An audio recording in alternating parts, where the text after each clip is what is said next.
السلام عليكم ورحمة الله وبركاته. إن الحمد لله نحمده ونستعينه ونستغفره ونؤمن به ونتوكل عليه ونعوذ بالله من شرور أنفسنا ومن سيئات أعمالنا. من يهد الله فلا مضل له ومن يضلل فلا هادي له. ونشهد أن لا إله إلا الله وحده لا شريك له. ونشهد أن سيدنا وسندنا ومولانا محمدا عبده ورسوله أرسله بالحق بشيرا ونذيرا وداعيا إلى الله بإذنه وسراجا منيرا. بلغ رسالة وأدى الأمانة وقام حجته ودعا إلى الحق. اللهم صل على سيدنا نبينا مولانا محمد وبارك وسلم. أما بعد، أعوذ بالله من الشيطان الرجيم. بسم الله الرحمن الرحيم. قل صدق الله فاتبعوا ملة إبراهيم حنيفا وما كان من المشركين. صدق الله العظيم. وقال رسول الله صلى الله عليه وسلم: إنما الأعمال بالنيات وإنما لكل امرئ ما نوى أو كما قال عليه الصلاة والسلام. விண்ணையும் மண்ணையும் படைத்து பரிபாலித்துக் கொண்டிருக்கின்ற இறைவனுக்கு எல்லா புகழும் உரித்தாகட்டுமாக. இந்த உலகத்தில் இறுதி தூதுவர் முஹம்மது முஸ்தபா ஸல்லல்லாஹு அலைஹி வஸல்லம் அவர்களை வழுவாத தழுவாத பின்பற்றிய சத்திய சஹாபாக்கள், தாபீன்கள், தபா தாபீன்கள், நாதாக்கள், சுஹதாக்கள், நல்லடியார்கள், நாம் அனைவர்கள் மீதும் சாந்தியும் சமாதானமும் என்றென்றும் நிலவட்டுமாக. கண்ணியத்து குறித்தானவர்களே, ரமலானுடைய மாதம் முடிந்து மிக விரைவில் ஹஜ்ஜுடைய மாதம் நம்மளை நோக்கி முன்வந்து கொண்டிருக்கிறது. ஹஜ் என்றாலே பைத்துல்லாவை தரிசிக்க வேண்டும், சந்திக்க வேண்டும். என்றும் ஒரு நாள் மரணம் வருவதற்கு முன்பாக காபத்துல்லாவை உம்ராவாது செய்ய வேண்டும் அல்லது ஹஜ்ஜியாக செய்ய வேண்டும் என்பதற்கு ஒவ்வொரு மனதில் ஒவ்வொரு நபருடைய உள்ளத்திலே ஓடிக்கொண்டே இருக்கும். அப்படிப்பட்ட மக்கமா நகரம் ஒரு புனிதமான நகரம். மக்கமா நகரம் மிக சிறப்பு வாய்ந்த நகரம். மக்கமா நகரம் சங்கை பொருந்திய நகரம். மக்கமா நகரம் அதிகமான நபிமார்கள் வாழ்ந்த இடம். மக்கமா நகரம் நபி ஸல்லல்லாஹு அலைஹி வஸல்லம் பிறந்த ஊராகவும் இருக்கிறது. கண்ணியத்து குறித்தானவர்களே, இமாம் நபவி ரஹ்மத்துல்லாஹி அலைஹி அவர்கள் கூறுவார்கள், வலம் யஅலமு பலதன் அக்ஸரு அஸ்மாஇ என்பதாக சொல்வார்கள். எத்தனையோ ஊர்கள் எல்லாம் இருக்கிறது. மக்கத்துல் முகர்ரமா, மதீனத்துல் முனவ்வரா, இந்த இரண்டு ஊர்களுக்கும் அதிகமான பெயர்கள் இருக்கிறது என்பதாக சொல்வார்கள். ஒரு பொருளுக்கு அதிகமான பெயர்கள் இருந்தால் அதிகமான சிறப்புகள் இருக்கும். ஒரு பொருளுக்கு ஒரு ஊருக்கு அதிகமான பெயர்கள் இருந்தால் அதனுடைய அந்தஸ்துகள் அதிகமாக இருக்கும். மக்காவுக்கு என்று பல பெயர்கள் இருக்கிறது. குர்ஆனும் சொல்லுகிறது, ஹதீஸும் சொல்லுகிறது. மக்காவை பற்றி சொல்லும் பொழுது மக்கா, பக்கா, பலதுல் அமீன், உம்முல் குரா என்பதாக வாசங்கள் அடுக்கிக் கொண்டே போகலாம். கண்ணியத்து குறித்தானவர்களே, இமாம் நபவி ரஹ்மத்துல்லாஹி அலைஹி அவர்கள் கூறுகிறார்கள், மக்காவுக்கு என்று அதிகமான பெயர்கள் இருப்பதனால்தான் அதிகமான சிறப்புகள் இருக்கிறது. அதிகமாக சிறப்புகள் இருப்பதனால்தான் அதிகமான இடங்கள் இருக்கிறது. ஒவ்வொரு இடத்துக்கும் சிறப்புகள் இருக்கிறது என்பதாக சொல்கிறார்கள். கண்ணியத்து குறித்தானவர்களே, மக்காவை பற்றி ஒரே ஒரு மக்காவுடைய வாசகத்தை பற்றி அல்லாஹ் ஒரே ஒரு இடத்துல மட்டும்தான் சொல்லுகிறான். அவன் சொல்லும் பொழுதெல்லாம் குர்ஆனிலே திறந்து பார்த்தோம், பிரட்டி பார்த்தோம் என்றால் பைத்துல்லா, மஸ்ஜிதுல் ஹரம் என்பதாக தான் சொல்லுவான். மக்கா என்று சொல்லக்கூடிய வார்த்தை ஒரு இடத்தில் மட்டும் குர்ஆனிலே வருகிறது. பக்கா என்று சொல்லக்கூடிய வார்த்தை ஒரே ஒரு இடத்துல வருகிறது. நம்ம எல்லாம் நினைக்கலாம், ஒவ்வொரு ஊருக்கு எதுக்கா பெயர் வச்சாங்கன்னு சொன்னாங்கன்னா, இந்த பெயர் எதுக்காக வந்ததுன்னு சொல்லி ஒவ்வொரு மக்களும் சொல்வார்கள். மதுரை என்றாலே மல்லி என்பதாக சொல்வார்கள். மதுரைக்கு பேரு போனது மல்லி என்பதாக சொல்வார்கள். மதுரைக்கு முன்பாக மருதை என்பதாக இருந்தது, அதை மதுரையாக மாற்றப்பட்டது. அதே போல திருச்சிராப்பள்ளி என்றால் அது திருச்சிராப்பள்ளி என்பதாக பெயர் வைக்கப்பட்டது. மணப்பாறை என்றாலே மணப்பாறை முறுக்கு பேமஸாக இருக்கும் என்பதாக சொல்வார்கள். அதே போலதான் மக்கமா நகரத்துக்கு அதுக்கு ஏன் பெயர் வைக்கப்பட்டது? என்னுடைய ஊருக்கு பெயர் வைத்தது காரணம், என்னுடைய ஊர் ஒரு விஷயத்துல ஏதாவது வஸ்துக்களை சிறப்பு வாய்ந்தது இருப்பதினாலதான் என்னுடைய ஊருக்கு பெயர் வந்தது. மக்கமா நகரத்துக்கு ஏன் மக்கா என்று பெயர் வைக்கப்பட்டது? வரலாறு தப்சீருடைய குருத்துபியுடைய கிதாபில் பதிவு செய்யப்படுகிறது. மக்கா ஏன் பெயர் வைக்கப்பட்டது என்று சொன்னால், முதலாவதாக மக்கள்கள் அதிகமாக வரக்கூடிய இடத்துக்கு மக்கா என்பதாக சொல்வார்கள். இரண்டாவதாக தண்ணீர் குறைவாக இருப்பதினால் அதற்கு மக்கா என்பதாக பெயர் வைக்கப்பட்டது. மக்கா என்று சொன்னால் அந்த முழு நகரத்துக்கே மக்கா என்பதாக சொல்லப்படும் என்பதாக மூன்றாவது வாசகத்தை பதிவு செய்கிறார்கள். மக்காவுக்கு மற்றொரு பெயரும் இருக்கிறது, பக்கா என்பதாக சொல்வார்கள். பக்கா பக்கா என்றால் இஸ்திஹாமன், நெருக்கடி. மக்கள் கூட்டம் கூட்டமாக மக்கமா நகரத்துக்கு வருவதனால மக்கள் எல்லாம் தவாப் செய்கிறார்கள். கூட்டம் கூட்டமாக வருவதனால நெரிச்சல் ஏற்படுகிறது. அதற்காக பக்கா என்பதாக வைக்கப்பட்டிருக்கிறது. மக்காவுக்கு மற்றொரு பெயர் பக்கா என்பதாக சொல்கிறார்கள். பக்கா இருக்கிறது, நெரிச்சல் ஏற்படுவதனால பக்கா என்பதாக வைக்கப்படுகிறது என்பதாக சொல்கிறார்கள். இரண்டாவது சிறப்பு இருக்கிற பக்காவுக்கு உண்டானது பைத்துல்லா இருக்கிறது, காபத்துல்லா இருக்கிறது. அதற்கு மட்டும்தான் பக்கா என்பதாக சொல்வார்கள். முழு நகரத்துக்கு மக்கா என்பதாக சொல்வார்கள்.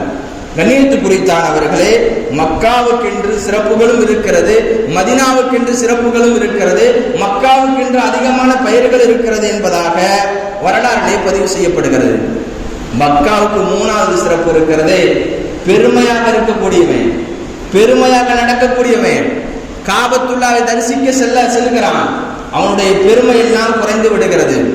மக்கள் எல்லோரும் சக மக்களும் ஒன்றோடு சேர்ந்து வருகிறார்கள், சக மக்களும் தவாபு செய்கிறார்கள். இவருடைய பெருமை இருக்கிறதே குறைகிறது என்பதாக வரலாறுகளை பதிவு செய்யப்படுகிறது. கண்ணியத்து குறித்தானவர்களே, மக்காவுக்கு இவ்வளவு பெயர்கள் இருக்கிறது என்று சொன்னால், இந்த மக்காவுடைய சிறப்புகளை பற்றி ஏராளமான ஹதீசுகளும் வந்திருக்கிறது. நபி ஸல்லல்லாஹு அலைஹி வஸல்லம் அவர்கள் ஒரு ஹதீஸில் இப்படியும் சொல்லியிருக்கிறார்கள். அப்துல்லாஹ் இப்னு அம்ர் இப்னு ஆஸ் ரலியல்லாஹு அன்ஹுமா அவர்கள் அறிவிக்கிறார்கள், அல்லாஹ் ஜிப்ரீல் அலைஹிஸ்ஸலாத்தை கூப்பிட்டு சொன்னானா, ஆதம் அலைஹிஸ்ஸலாத்தையும் ஹவ்வா அலைஹிஸ்ஸலாத்தை போங்க அப்படின்னு. ஜிப்ரீல் அலைஹிஸ்ஸலாம் அவர்களை ஆதம் அலைஹிஸ்ஸலாம் ஹவ்வா அலைஹிஸ்ஸலாத்தின் பக்கமாக அனுப்பி வைத்து ரெண்டு பேருக்கும் கட்டளை எடுக்கிறார்கள், காபத்துல்லாவை கட்ட வேண்டும் என்பதாக.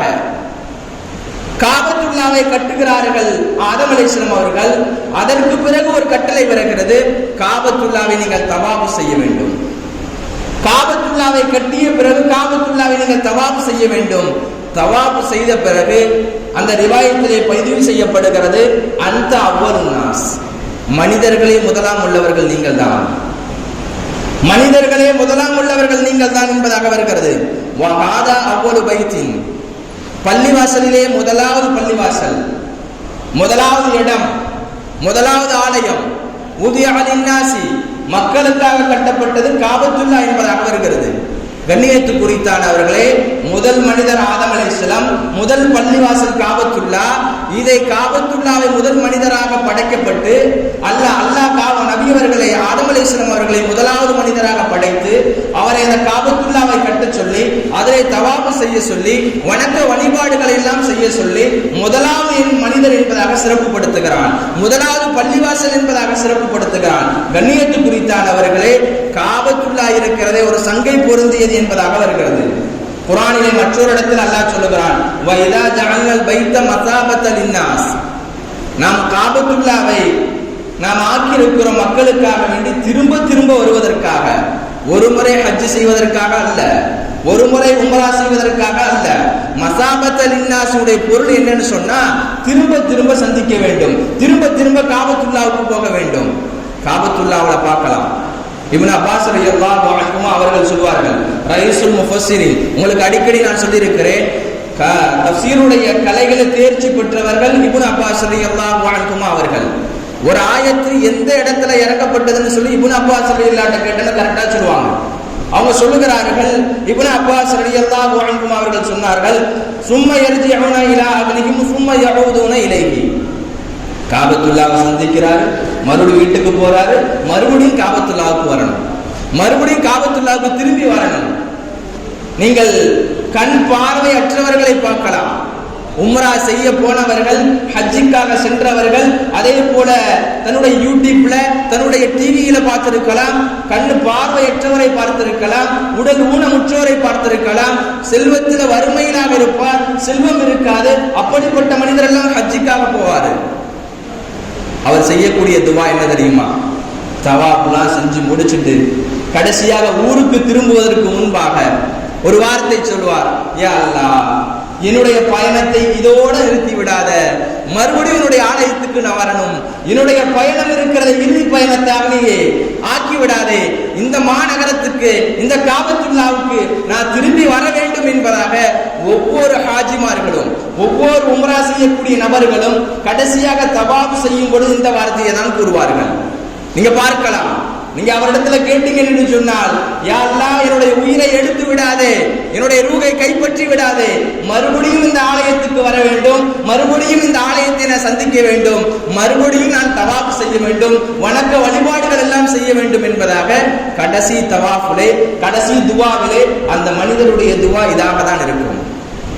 காபத்துல்லா சந்திக்கிறதுக்கு ஆசை வேணும், உம்ரா செய்வதற்கு ஆசை வேணும், பணங்காசை சேர்த்து சேர்த்து வச்சிருக்கிறான் மனுஷன்.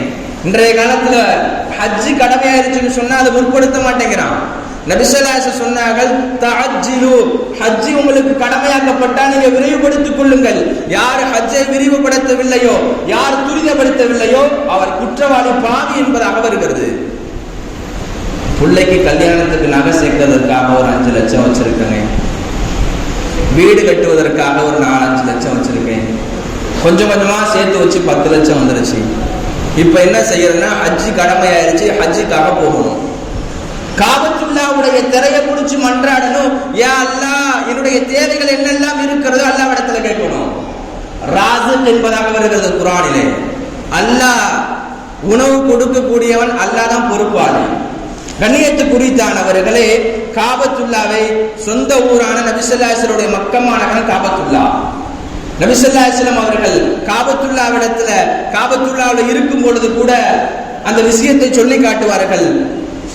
இந்த காபத்துல்லாவில் யார் யாரெல்லாம் வந்து தொழுகிறார்களோ, மற்ற மஸ்ஜித் மற்ற பள்ளிவாசலை காட்டிலும் ஒரே ஒரு வக்து தொழுகிறார் என்று சொன்னால் அவருக்கு 1 லட்சம் நன்மைகள், தொழுத நன்மைகள் கிடைக்கும் என்பதாக சொன்னார்கள். வேறு பள்ளிவாசலை காட்டிலும், வேறு ஊர்ல இருக்கக்கூடிய பள்ளிவாசலை காட்டிலும் காபத்துல்லாவுல ஒரே ஒரு வக்து தொழுதார் என்று சொன்னால் 1 லட்சம் தொழுகை தொழுத நன்மை கிடைக்கிறது என்பதாக நபி ஸல்லல்லாஹு அலைஹி வஸல்லம் அவர்கள் சொல்லி காட்டினார்கள். நபி அவர்கள் மக்கா நகரத்தில் பிறந்தார்கள், மக்கா நகரத்தில் பிறந்தார்கள். நபி ஸல்லல்லாஹு அலைஹி வஸல்லம் சொல்லுகிறார்கள், மக்காவை முன்னோக்கி, மா அத்தியபக மின்கி, இந்த மக்காபத்துல்லா இருக்கிறது எவ்வளவு ஒரு பரிசுத்தமான ஒரு நகரம், இந்த மக்கா இருக்கிறது எவ்வளவு ஒரு பரிசுத்தமான ஊரு.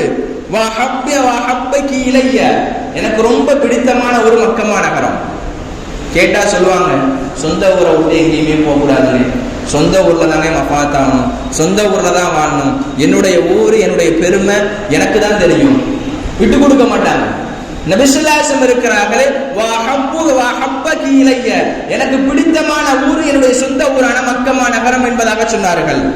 வலவுலா அன்ன கௌமி அஹ்ரிஜூனி, என்னுடைய கூட்டத்தார்கள், என்னுடைய கவுமுகள் என்னை வெளியாற்றவில்லை என்று சொன்னால் இந்த இடத்திலிருந்து மா சகன்து கைருக், நான் மா சகன்து கைரக்கி, இந்த இடத்தை விட்டு நான் போயிருக்கவே மாட்டேன். மக்கா நகரத்தை விட்டு மதீனா நகரத்துக்கு நபி அவர்கள் ஒரு நாளும் போயிருக்க மாட்டார்கள். நபி அவர்களுக்கு மக்கா நகரம் என்று சொன்னால் ஆசை, தேட்டம் இருக்கிறது, இங்கேயே இருக்க வேண்டும் என்பதாக ஆசை இருந்தது. அந்த மக்கள் எல்லாம் வல்லாஹி, அல்லாஹ்வின் சத்தியமாக நான் சொல்லுகிறேன், இன்னகி லா கைரு அர்தில்லா, அல்லாஹ்வுடைய பூமியிலே சிறந்த பூமி எது தெரியுமா? காபத்துல்லா என்பதாக சொன்னார்கள். காபத்துல்லா, உலகத்துல எத்தனையோ ஊர்கள் இருக்கலாம், எத்தனையோ நாடுகள் இருக்கலாம், எல்லா நாடுகளை காட்டிலும் காபத்துல்லா மக்கா நகரம் அல்லாஹ்வுக்கு பிரியமானது என்பதாக நபி ஸல்லல்லாஹு அலைஹி வஸல்லம் அவர்கள் சொல்லி காட்டினார்கள். மக்கள் வெளியாகவில்லை என்றால் நான் ஒரு நாளும் வெளியேறி சென்றிருக்க மாட்டேன் என்பதாக சொல்லி காட்டினார்கள். கண்ணியத்து குறித்தான அவர்களே, காபத்துல்லாவுடைய இன்னொரு சிறப்புகளும் இருக்கிறது. நபி ஸல்லல்லாஹு அலைஹி சொன்னாங்க, ஹஜருல் அஸ்வதுடைய கல்லை பார்த்திருக்கலாம், அது எல்லோருக்கும் முத்தமிடக்கூடிய பாக்கியம் கிடைக்காது. ரொம்ப நெரிச்சலாக இருக்கும் தவாப் செய்யும் பொழுது கூட நபி ஸல்லல்லாஹு அலைஹி வஸல்லம் காபத்துல்லாஹ்ல அந்த தவாப் செய்து முடித்த பிறகு அந்த இதுல ஹஜருல் அஸ்வதை கல்லை முத்தமிடும் பொழுது நபி ஸல்லல்லாஹு அலைஹி வஸல்லம் ரொம்ப தேம்பி அழுதாங்க. இதை பார்த்த உமர் ரலியல்லாஹு அன்ஹு அவர்கள் கேட்டார்கள், யா ரசூலல்லாஹ், இப்படி அழுகிறீர்கள் என்பதாக கேட்கும் பொழுது நபி ஸல்லல்லாஹு அலைஹி வஸல்லம் சொன்னார்கள், இது அழக்கூடிய இடம் என்பதாக சொல்லி காட்டினார்கள். அழக்கூடிய இடம் காபத்துல்லா என்பதாக சொன்னார்கள். இங்கேதான் அழுக வேண்டும். ஹஜருல் அஸ்வது கல் இருக்கிறதே, அதை பார்த்து முத்தமிட்டு விட்டு சொன்னார்கள், கண்ணியத்து குறித்தானவர்களே, ஹஜருல் அஸ்வத் இருக்கிறதே, இந்த கல்லை பார்த்து நபி ஸல்லல்லாஹு அலைஹி வஸல்லம் ஒரு வார்த்தை சொன்னார்கள், நாளை மறுமையுடைய நாள்ல இதுக்கு ஒரு 2 கண்கள் கொடுக்கப்படும், யுபசிரு பிஹிமா, இந்த 2 கண்களின் மூலமாக பார்க்கப்படும், வலிசானன் யன்திகு, இதுக்கு ஒரு நாவு கொடுக்கப்படும், அந்த நாவின் மூலமாக பேசும் என்பதாக சொன்னார்கள். யார் காபத்துல்லாவுக்கு சென்று ஹஜருல் அஸ்வதை கல்லை தொடுகிறார்களோ, யார் காபத்துல்லாவுக்கு சென்று ஹஜருல் அஸ்வதை கல்லை முத்தமிடுகிறார்களோ, அந்த கல்லு நாளை மறுமையினால சாட்சி சொல்லுமா? ஒரு ஈமானுடைய மனிதன் காபத்துல்லாவுக்கு வந்தான், இந்த மனிதன் தவாப் செஞ்சு முடிச்சுட்டு என்னை முத்தமிட்டான், இந்த மனிதர் என்னை தொட்டார் என்பதாக காபத்துல்லா ஹஜருல் அஸ்வத் கல்லு சொல்லும். கண்ணியத்து குறித்தானவர்களே, ஆசை இருக்கணும், தேட்டம் இருக்கணும், பணம் காசெல்லாம் சேர்த்து வைக்கிறோம், உம்ரா செய்ய போகணும், ஹஜ் செய்ய போகணும், என்னைக்கே என்னுடைய மரணம் நெருங்கிக் கொண்டே இருக்கிறது, என்னுடைய ஆயுள் காலங்கள்ல ஒரு நாளாவது நான் ஹஜ்ஜுக்கு போக வேண்டும், ஒரு நாளாவது நான் உம்ரா செய்ய வேண்டும். பணத்தை எல்லாம் சேர்த்து கபருக்கு கொண்டு போவது கிடையாது, பணத்தை எல்லாம் சேர்த்து எல்லாம் இங்கேதான் விட்டு போகிறோம். எதை எடுத்துட்டு போகும் என்று சொன்னால் நம்முடைய ஆமால்கள், நாம் செய்த தொழுகைகள், நாம் செய்த ஹஜ்ஜி, நாம் செய்த உம்ராக்கள், நாம் செய்த வணக்க வழிபாடுகள், இதுதான் எடுத்து போகுவோம். காபத்துல்லாஹ்ல போய் அந்த இடத்துல தவாப் செய்தோம் என்றால், ஹஜருல் அஸ்வதை கல்லை தொட்டோம் என்றால், யார் ஹஜருல் அஸ்வதை கல்லை தொடுகிறார்களோ, முத்தமிடுகிறார்களோ, நபி ஸல்லல்லாஹு அலைஹி வஸல்லம் சுன்னத்தி என்பதாக ரிவாயத்திலே வந்திருக்கிறது. கண்ணியத்து குறித்தானவர்களை, பணம் காசை பார்க்காதீங்க, பாக்கெட்ட பார்க்காதீங்க. இன்னைக்கு எத்தனையோ மனிதர்களுக்கு காசு பணம் அல்லாஹ் கொடுத்திருக்கிறான், ஹஜ் செய்ய போக மாட்டேங்கிறாங்க. எத்தனையோ மனிதர்கள் காபத்துல்லா வரையும் செல்கிறார்கள், 4 லட்சம் 5 லட்சம் உடைய பணத்தை கட்டுகிறார்கள். அந்த ஜித்தாவுடைய நாட்டில் போய் இறங்கின பிறகு என்னால நடக்க முடியல, என்னுடைய சொந்த ஊருக்கே நான் போயிடுறேன் என்பதாக சொல்கிறார்கள். மறுபடியும் தன்னுடைய ஏர்போர்ட்ல இறங்கி வீட்டுக்கு போற நல்லா நடந்து போறாரு. இப்படியும் கேள்விப்பட்டு இருக்கிறோம். அதனுடைய அந்த பிளைட் இருக்கிறது, விமானத்துல உட்கார்ந்த பிறகு அவனுக்கு ஒரு பயம் ஏற்படுகிறது, என்னை இறக்கி விட்டுருங்களே, காபத்துல்லாவுக்கு என்னால போக முடியாது. அல்லாஹ் யாரை நாடுறானோ காபத்துல்லாவுக்கு நசீபாக்குறான். அல்லாஹ் யாரை நாடுகிறானோ தன்னுடைய வீட்டுல ஹஜ் செய்யக்கூடிய பாக்கியத்தை கொடுக்கிறான். அல்லாஹ் யாரை நாடுகிறானோ அவருக்கு உம்ரா செய்யக்கூடிய பாக்கியத்தை கொடுக்கிறான். அதற்கு நாம் என்ன செய்ய வேண்டும்? ஒவ்வொரு நேர தொழுகையிலும் அல்லாஹ் இடத்துல துவா செய்யும் பொழுது, எனக்கு மரணத்துக்குள்ள ஹஜ் செய்யக்கூடிய பாக்கியத்தை, உம்ரா செய்யக்கூடிய பாக்கியத்தை கூடிய அல்லாஹ்னு கேட்க வேண்டும். கண்ணியத்து குறித்தானவர்களே, இதுக்கெல்லாம் பொறுப்பானவன், இதுக்கெல்லாம் சொந்தக்காரன் அல்லாஹ்வாக இருக்கிறான். நீங்கள் அல்லாஹ்விடத்துல துவா செய்யுங்கள். மரணத்துக்குள்ள நம்முடைய காபத்துல்லாவை தரிசிக்க வேண்டும். மரணம் வருவதற்கு முன்பாக காபாவை தரிசித்து நாம் அந்த இடத்துல தவாப் செய்து அந்த ஹஜருல் அஸ்வதை கல்லை முத்தமிட்டு நாளை மறுமையுடைய நாள்ல அது நமக்கு சாட்சி சொல்லக்கூடிய பாக்கியத்தை அல்லாஹ் உங்களுக்கும் எனக்கும் தந்து அருள் புரிவானாக. எதையெல்லாம் சொன்னமோ அதையெல்லாம் நம்ம கேட்டு அமல் செய்யக்கூடிய பாக்கியத்தை ஏற்படுத்துவானாக. மரணம் வருவதற்கு முன்பாக எல்லோரும் காபத்துல்லாவை தரிசிக்கக்கூடிய பாக்கியத்தை ஏற்படுத்தி தந்து அருள் புரிவானாக. ஒரு முறை ஹஜ் செய்யக்கூடாது, வருடாந்திர ஹஜ் செய்யக்கூடிய பாக்கியத்தை உங்களுக்கும் எனக்கும் தந்து அருள் புரிவானாக. நம்முடைய சந்ததிகளுக்கும் தந்து அருள் புரிவானாக. வாஹிர் தவானா அல்ஹம்துலில்லாஹி ரப்பில் ஆலமீன். அஸ்ஸலாமு அலைக்கும் வரஹ்மத்துல்லாஹி வபரகாத்துஹு. மதுரையிலிருந்து பார்வையற்றவர்கள் மதரசாவிலிருந்து ஒரு 25 நபர்கள் ஓதுகிறார்கள். வருஷாந்திர நம்முடைய பள்ளிவாசலுக்கு வரக்கூடிய ஒவ்வொரு வாய்ப்பும் இருக்கிறது. ஒவ்வொரு முறை வந்திருக்கிறார்கள். அவர்கள் உங்களை தேடி வந்திருக்கிறார்கள். அவர்களுக்காக தாராளமான முறையில் உதவி செய்யுங்க.